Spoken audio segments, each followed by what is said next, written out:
Hi there, Joshua Hanlon here at the Steam Museum in Swindon in the UK, and this is the location of the Great Western Brick Show every year. And so we're going to be talking about that as well as just the whole museum the show takes place in, because it's a really incredible space. So I have Ian from the museum here. So if you want to introduce yourself briefly, tell us a little bit about what you do, and then we'll talk about the museum and some of the displays we have behind us. Yeah, well, I'm the income generation manager for Steam. I've been here for 19 years, so I've seen this particular show grow over the years. And that's my role here. So generate money, put on events, look after the retail, and give people a good family weekend. Yeah, you make sure that the museum can continue to operate into the future. Yeah, it's about being sustainable, and that's our objective. We've got a great museum here. We tell a great story about the Great Western Railway. And we want to continue that and preserve that. And by putting on events like this, brings in income to help us preserve that message. So if you can then maybe tell us a little bit about how you first started working with some of the Lego builders and what that relationship has been like over the years. Yeah, it's an amazing story because in 2002 I was contacted by members of the Brickish Association. They wanted to bring a model railway layout to Steam. They said it was very small, but they thought it was appropriate, and could they do that? And I wasn't that familiar with model railway layouts built out of Lego, so I said, why not? So they brought it along, and we noticed an uplift in visitor numbers through no advertising, just from word of mouth. And we were so impressed with it, we said, could you come back next year? They only did it for one day. They come back the next year, did it for one day, and the number of visitors increased in 2003. And so I think by about the fourth year, I said to the organizer, could we do something a bit bigger? And he said he'd put it out to the members, see what they thought. And we got a bigger show. And then it just continued from there. I think they've got into the spirit of putting on more models, trying to be better than the last year.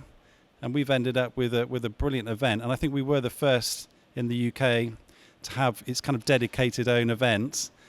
There's loads around the country now, and some really good ones. But yeah, I've seen it grow from start up until now.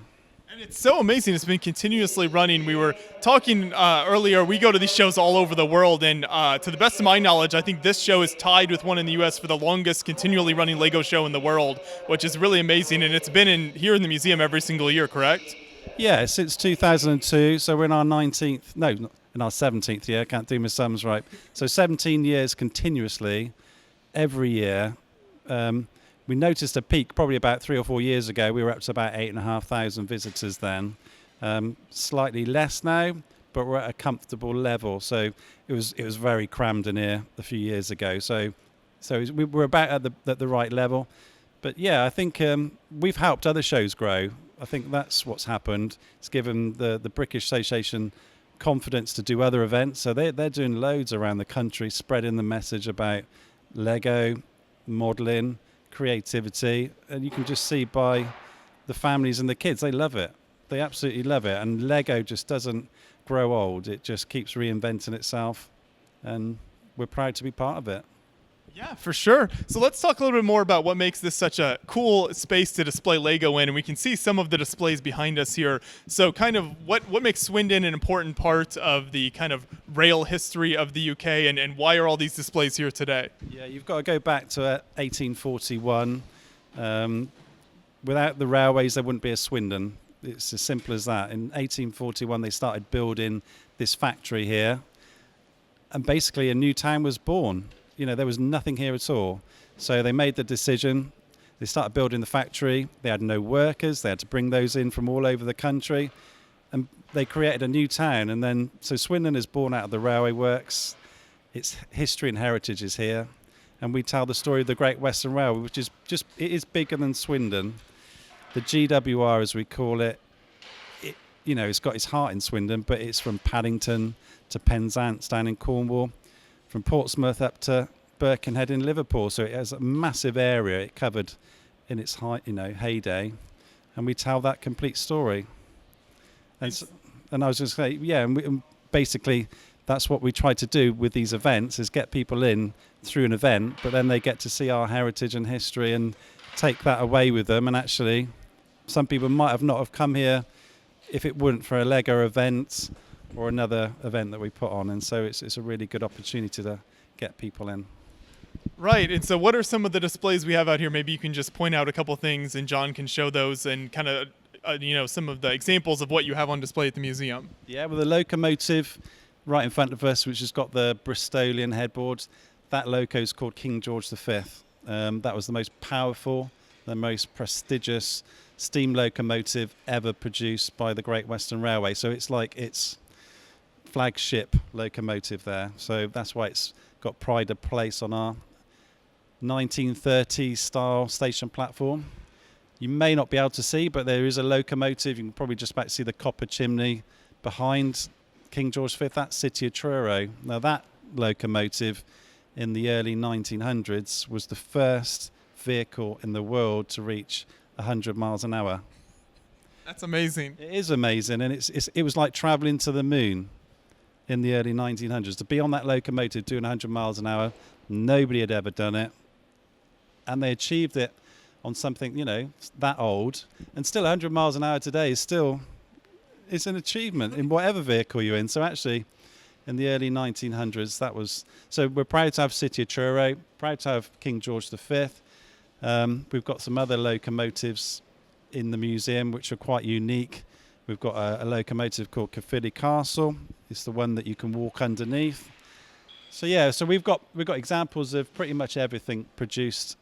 And the main thing to remember is everything in this museum was made in Swindon by the men and women of Swindon, all hand built, nothing brought in, many trades on show.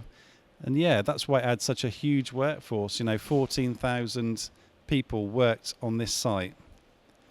Now, for any business these days, 14,000 workers is a huge workforce. They had that in Swindon, just in this one factory alone. So, even in the car makers now in Swindon, they've only got, say, 2, maybe 3,000 workers. So, yeah, colossal workforce. And the Great Western had about 70 or 80,000 workers across the country, in every station, on every shunting yard. So, yeah, it was a big employer. And the Great Western still today has many followers.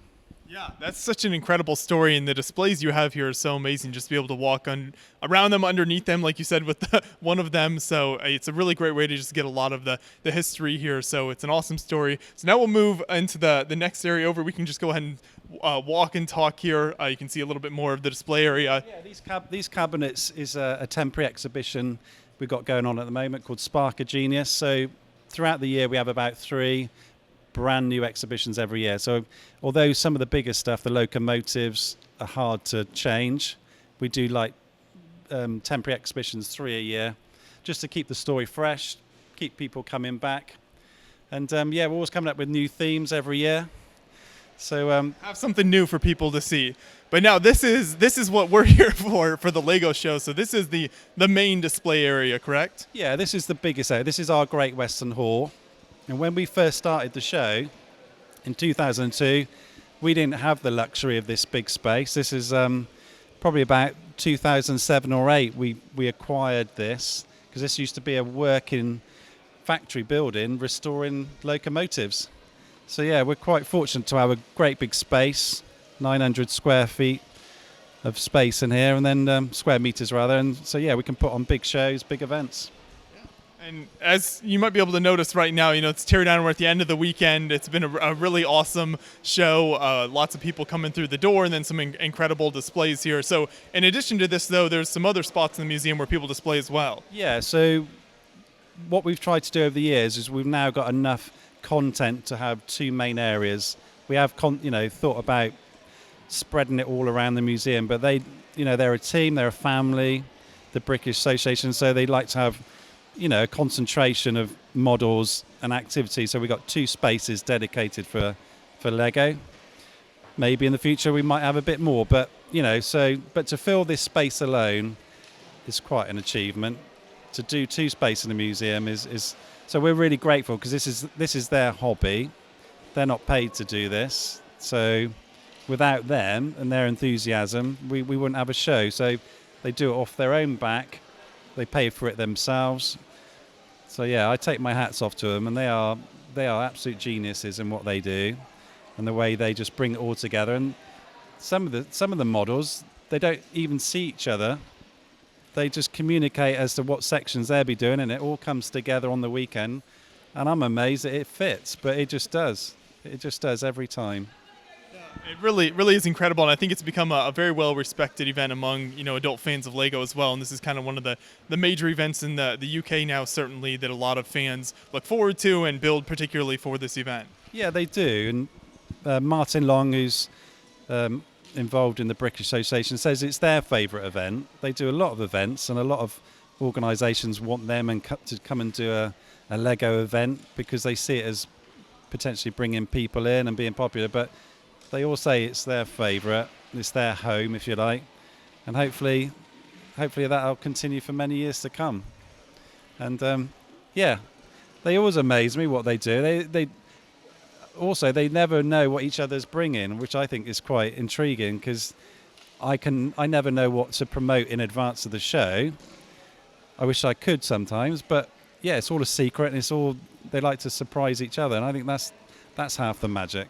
Yeah, you just walk in and you never know what displays there are going to be, but there's always some train stuff as well, which I think fits in really well with the museum here. Yeah, that's the constant. But even that's grown. There's 3 train layouts this year. There was probably only 1 last year. So yeah, they spring up, but some of the detail especially on one of those layouts, one of them's based on Swindon. I didn't know that was coming. And some of the detail on that is incredible. And in fact, apparently it took him 2.5 years to build. So that's, it's a major thing. So yeah, more of that, please. That'd be good. That'd be good. There you go, for sure. Well, this has certainly been a great show. We've really enjoyed it. We've gotten a lot of great interviews with the builders here, so I appreciate you giving us, more insight into both the museum and the history of the show over the years, and looking forward to seeing what shows up next year. Well, yeah, every first weekend of October we do the show, and I'd welcome anybody to come back or come and see us for the first time and see our show, and I think it's one of the best. I'm biased, but by all means, come and see us. Have a good weekend in Swindon and see what the Brickish Association do here at Swindon. It certainly has one of the most impressive display areas of all the shows we go to, with being in the museum here. Yeah, we've got a backdrop.